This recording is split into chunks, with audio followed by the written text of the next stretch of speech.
Let's talk about finances. Finances as an independent artist.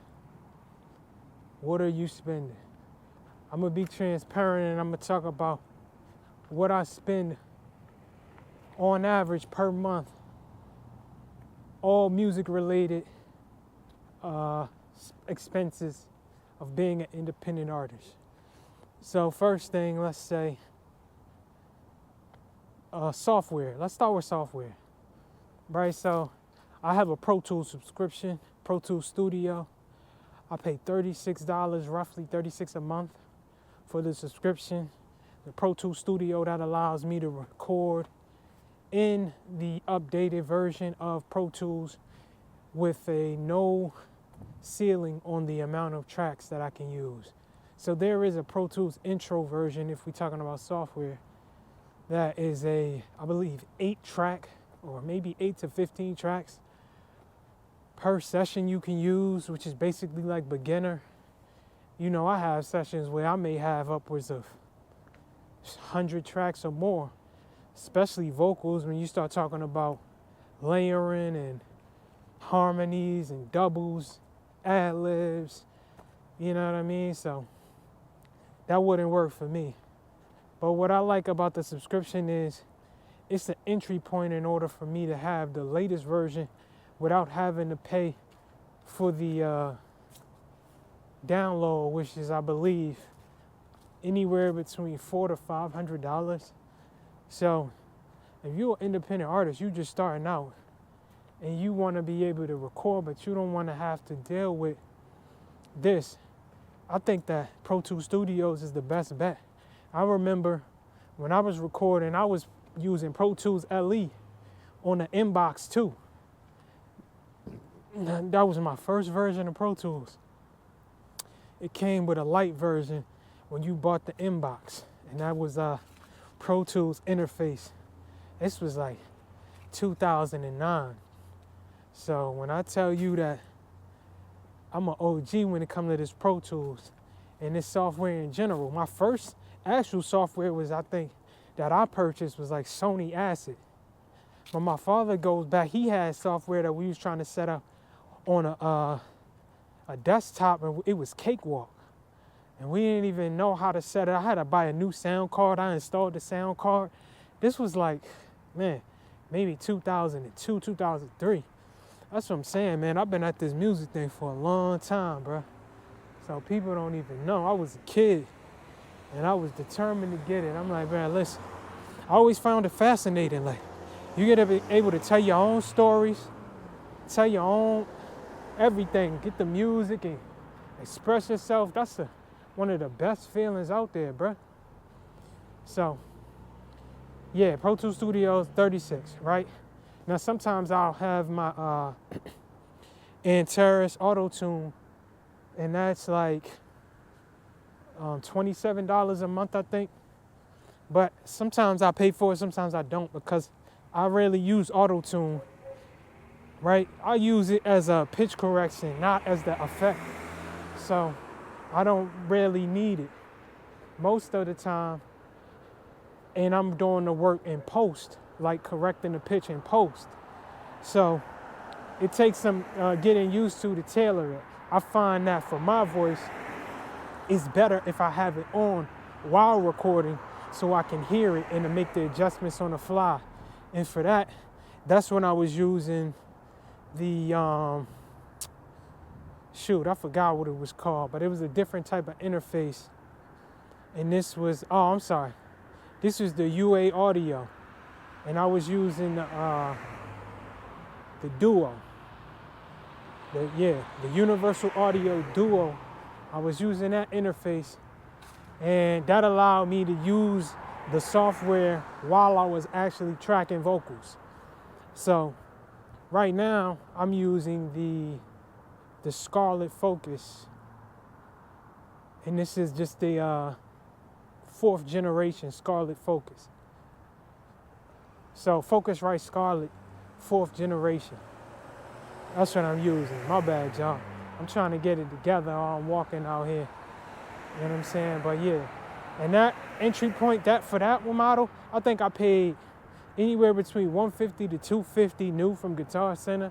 So that, I ended up buying that because before I was an Apple user, but my computer crashed in 2019, and since then I've been Windows, not by choice per se, but when I bought my new computer, I was saying how the specs in this Acer Predator that I got, in order for me to get that with a Mac, I would probably have to pay $4,000 with the specs I got in that computer.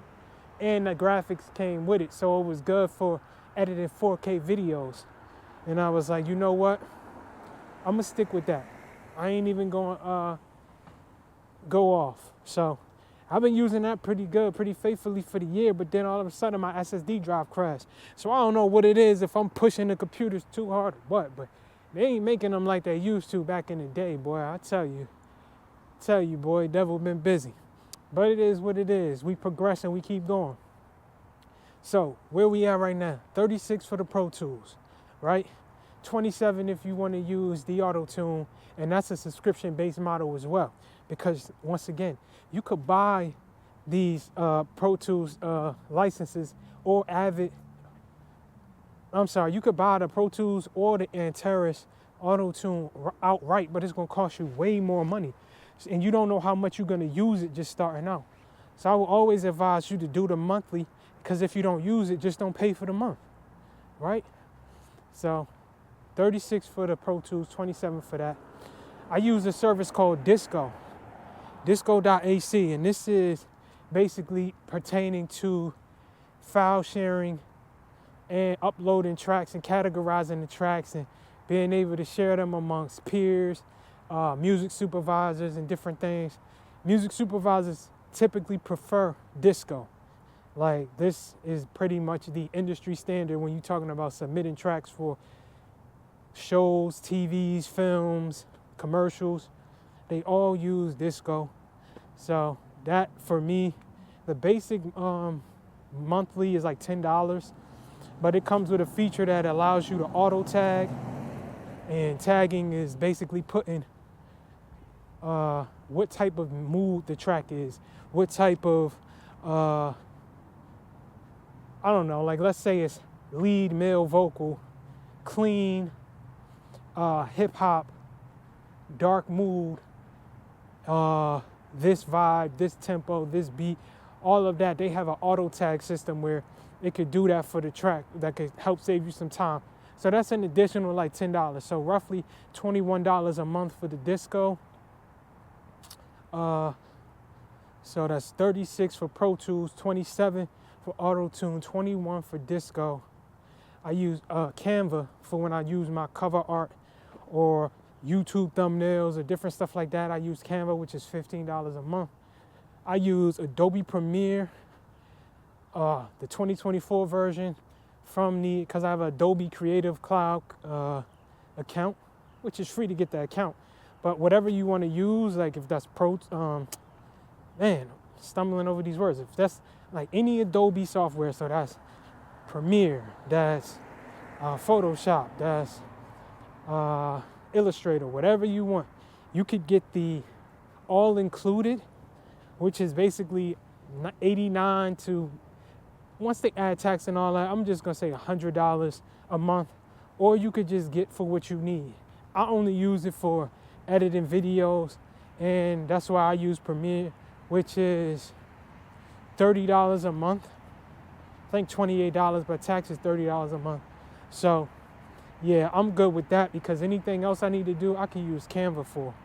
So, and I outsource if I need something else, or the design files. So Canva's really been holding me down. They came a long way. So I really use that pretty much for everything. Like, but yeah, so where are we at with that? That's Pro Tools, that's Auto-Tune some months if you want, that's Canva, and that's Premiere Pro and Disco, right? And we also use, and hold on, I got a list, I wrote it down so I wouldn't forget this, right? So let me see where we at with it.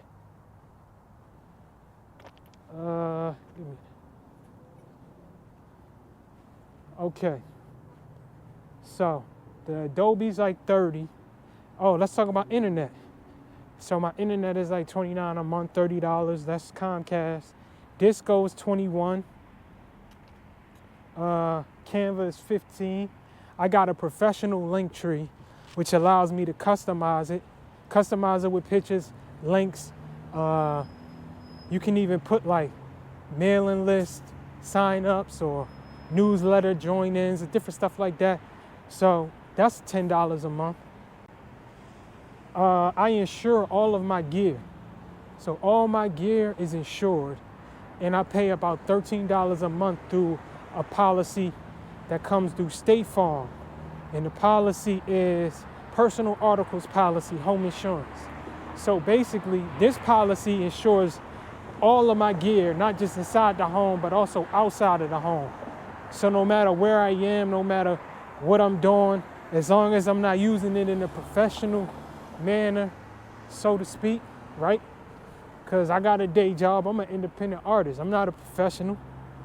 As long as I'm using it, not in a professional capacity, anywhere I am, right? So if that's theft, if that's damage, like the lens cracks or whatever, I'm protected through my personal articles policy. And I pay $13 a month, and I got about $10,000 worth of gear insured. So you can't beat that, right? I would advise everybody with all the stuff we investing in, a lot of the times we don't have the money to replace it. These are one-off purchases. So if you know that you don't have the money like that and you can't afford that loss, insure your gear, man. Once I did that, that allowed me to be more open to taking my stuff outside the house. Before, I was just shooting all around the house, getting content, but it was really because I was afraid to take it outside. I couldn't afford that loss.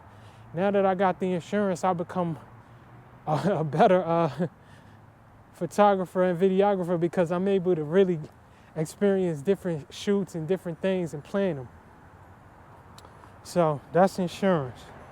What else am I paying? I pay Apple $10 a month for extra storage through iCloud. Google, I pay $2 a month for extra storage on their iCloud. And advertising. I spend about $600 a month on advertising. $300 every 2 weeks based on my pay cycle. And that's pretty much has been YouTube promotion. Directly through YouTube, not Google ads. You'll get a lot of offers from Google, and they'll reach out and they'll say, hey, you know, we can help you with your ads if you want to optimize them. But YouTube itself optimizes within the platform, and it'll go based on your analytics. So they will show the ad to whoever it's performing best for. So it's the same thing. I would recommend Google ads and optimizing for like businesses.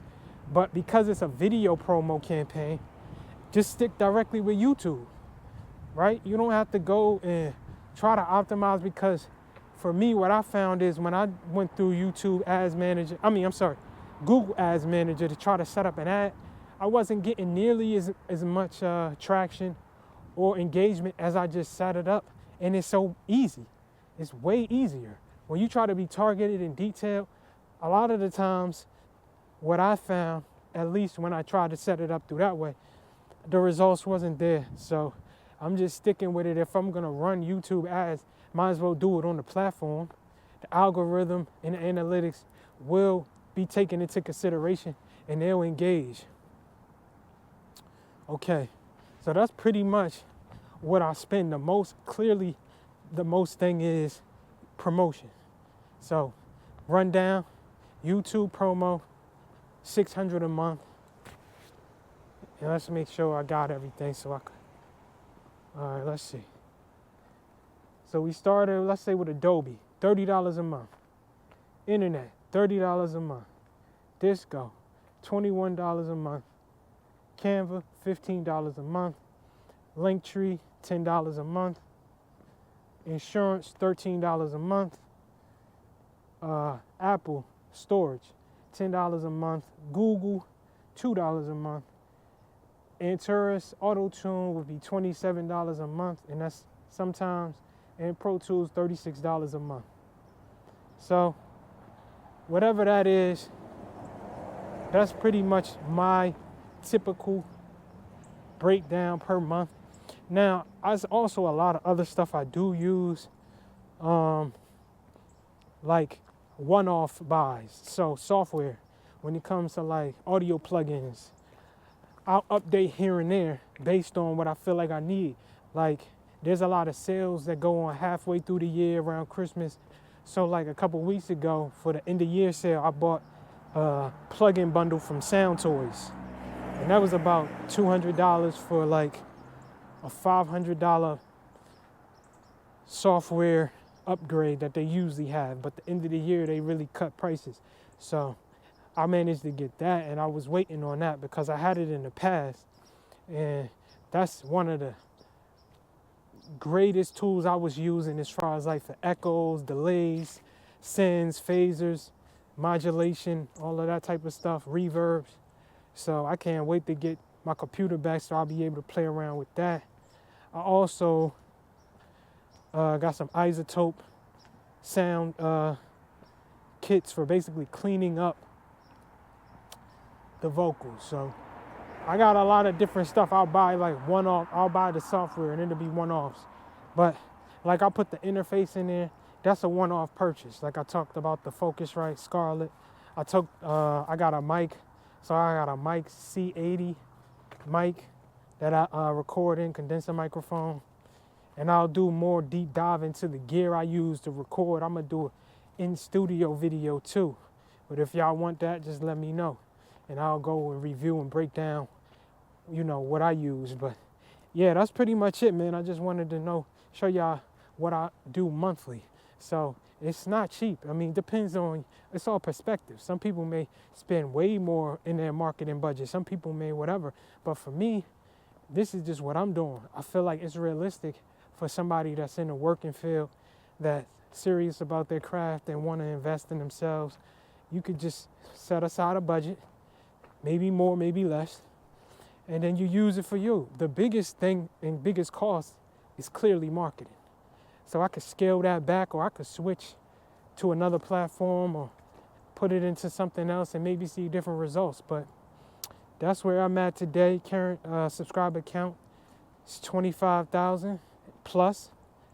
So we're going to keep growing and see where it goes. And hope y'all come with me and try to find out, can this be successful? Can you guys duplicate it? You know, I'll tell you what I did and how I did and if it helped me or hurt, so you guys won't have to make the same mistakes. But yeah, I appreciate y'all tuning in. Don't forget to give this video a like. Don't forget to comment. Don't forget to subscribe if you haven't and you just came across this video. Appreciate all the engagement. Appreciate all the feedback. Now, what I want you to write in the comments. Always get to this point and think about it, right? I want to be different. Sometimes it can be related to the video, sometimes not. Just off the top of the head, what I'm feeling. What I want you to put in the comments. I don't know, write 100 bands in the comment. BANDZ. 100 bands.